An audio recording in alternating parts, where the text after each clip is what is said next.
சர்வா பணம் கொடுக்கவில்லை என்றால் ராஜ் தன் கோபத்தை எல்லாம் தன் மீது காட்டுவானோ என்ற பதட்டத்தில் வேதிகாவிற்கு வேர்த்து கொட்டியது.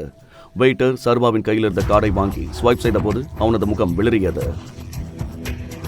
என்னாச்சு? சர்வா கார்டுல பில் பே பண்ற அளவுக்கு பணம் இல்லையா? அவர் கார்டுல பணம் இல்லைன்னா என்கிட்ட சொல்லுங்க, அவருக்கு நல்ல மரியாதை கொடுத்துடலாம். சர்வா பணம் கொடுக்கவில்லை என்றால் ராஜ் தன் கோபத்தை எல்லாம் இன்று அவள் மீது காட்டுவான் என்பதால் வேதிகாவின் முகம் வெளிரி போனது.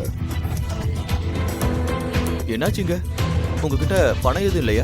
வெயிட்டர் எதையாவது சொல்வதற்குள் திடீரென்று சில Z+ செக்யூரிட்டி கார்ட்ஸ் ஹோட்டலின் பிரதான வாயிலுக்கு வந்தனர். எல்லோர் கவனமும் அங்கே திரும்பியது. யாரோ செலிபிரிட்டி வந்திருக்காங்கன்னு நினைக்கிறேன். ஓ மை காட், அங்க பாத்தீங்களா? அது மிஸ்டர் கரிகாலன், விக்ரம் சாரோட பாஸ்.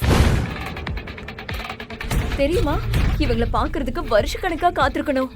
நான் வேலை பாக்குற அதே கம்பெனில தான் அவரும் இன்வெஸ்ட் பண்ணிருக்காரு. இன்னைக்கு அந்த கடவுளோட தரிசனம் எனக்கு கிடைச்சிருச்சு. மிஸ்டர் கரிகாலன் சர்வாவை அடையாளம் கண்டு கொண்டார். நீ இங்க என்ன பண்ணிக்கிட்டு இருக்க? மிஸ்டர் கரிகாலன் சர்வாவை பார்த்தார். எல்லோரும் அவர்களைத்தான் பார்க்கிறார் என்று நினைத்த போது ராஜ் முன்னால் வந்தான். சர்வா கரிகாலனை புறக்கணித்து விட்டு மெயின் டோரை நோக்கி நடந்தார்.